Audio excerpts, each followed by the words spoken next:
अस्सलाम वालेकुम viewers, welcome to exploring पांडा। तो आज का हमारा डिस्कशन का टॉपिक है स्ट्रक्चर ऑफ सॉइल।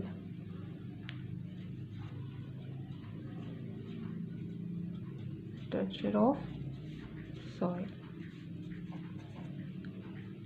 तो स्ट्रक्चर ऑफ सॉइल के अंदर हम ये पढ़ेंगे कि किस तरह सॉइल के पार्टिकल्स एक दूसरे के साथ जो है वो ग्रुप्ड होके एक सर्टेन पैटर्न के अंदर एग्रीगेट्स बना देते हैं।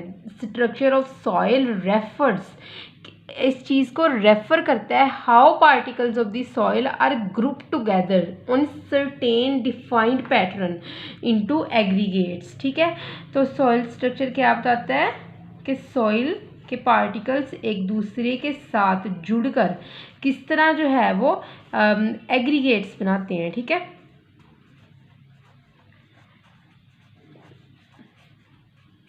तो जो एग्रीगेट बनता है ये किन किन चीज़ों का बनता है? ये बनता है सैंड, सिल्ट एंड क्ले।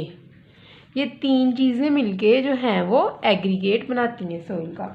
ठीक है, तो अगर हम सॉइल पार्टिकल एक दूसरे के साथ, जो सैंड, सिल्ट और क्ले जो सॉइल के अंदर पाए जाते हैं, ये वाले पार्टिकल्स एक दूसरे के साथ जो वो सीमेंटेड होते हैं, एक दूसरे के साथ जुड़े होते हैं। तो how they are cemented together.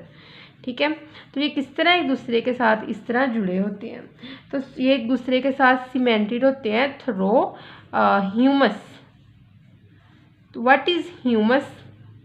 Humus जो है ये एक ऑर्गेनिक ग्लू है। ठीक है ना, एक ऑर्गेनिक ग्लू है हमारे पास। जो किस तरह बनती है? Humus is an organic glue. ये एक ऑर्गेनिक ग्लू है जो क्या होती है, जो प्रोड्यूस्ड होती है बाय सर्टेन फंजाई के ज़रिए या फिर बैक्टीरिया के ज़रिए।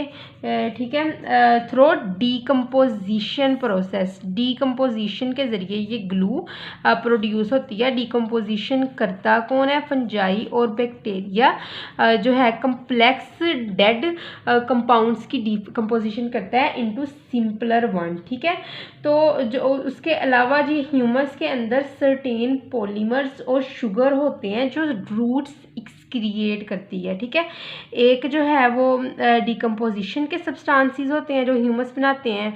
दूसरी चीज़ है हमारे पास क्या, शुगर होती है। ठीक है, और उसके अलावा सर्टेन पॉलीमर्स होते हैं। ठीक है, ये शुगर और पॉलीमर्स कहाँ से निकलते हैं? ये दोनों चीज़ें एक्सक्रिएट होती है, एक्सक्रिएटेड बाय रूट्स। ठीक है, तो हमारे पास कुछ टर्म्स हैं पैड्स की और क्लॉड्स की। पैड्स एंड और क्लॉड्स, दो हमारे पास यहाँ पे टर्म्स हैं। ठीक है, तो पैड्स की अगर हम बात करें तो पैड्स जो हैं ये क्या है? ये है नेचुरल सॉइल एग्रीगेट्स, जिसको हम फील्ड के अंदर क्लियरली देख सकते हैं। Peds are the natural soil aggregates, natural soil aggregates that can be clearly seen in the field. ठीक है, दूसरी चीज़ है हमारे पास क्लॉड्स। तो क्लॉड्स क्या है? ये चंक है, ये हिस्सा है। चंक कहते हैं हम हिस्सा को, ठीक है ना, हिस्से को। तो ये क्लॉड्स हमारे पास है चंक ऑफ सॉइल, सॉइल के कुछ हिस्से हैं जो किस तरह बनते हैं? That formed artificially, formed artificially. तो ओफन जो है ये कंप्रेस्ड होते हैं ड्यू टू प्लफिंग। हल के ज़रिए ये बनते हैं, जो हल चलाया जाता है, प्लफिंग की जाती है, या फिर कुछ डिस्टर्बेंस के ज़रिए ये बनते हैं। ठीक है, तो उसके बाद हम बात करते हैं कि ये सॉइल का स्ट्रक्चर जो होता है ये किस, इसका इन्फ्लुएंस क्या होता है? Influence of soil structure. तो ये क्या है? तो सॉइल का स्ट्रक्चर जो होता है ना, ये मुख्तलिफ करैक्टर्स के ज़रिए के ऊपर इन्फ्लुएंस करता है, जिसके अंदर आते हैं सॉइल टेक्सचर, जो चीज़ें इन्फ्लुएंस करती हैं, सॉइल टेक्सचर है हमारे पास। उसके बाद है जिसके अंदर और क्ले मिनरोलॉजी, क्ले मिनरोलॉजी, एक सॉइल टेक्सचर है, दूसरी क्ले मिनरोलॉजी। कुछ क्लाइमेटिक फैक्टर्स हैं,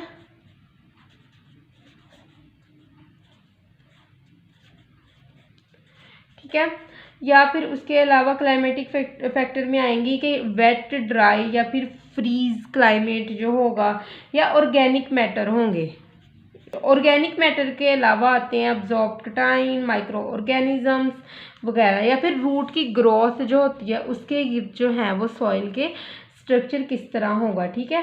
तो जब बहुत से पार्टिकल्स जो होते हैं पैड्स के वो एग्रीगेट होते हैं क्लस्टर के अंदर, तो उसको हम कहते हैं वहाँ पे कंपाउंड पार्टिकल बन गया है, ठीक है।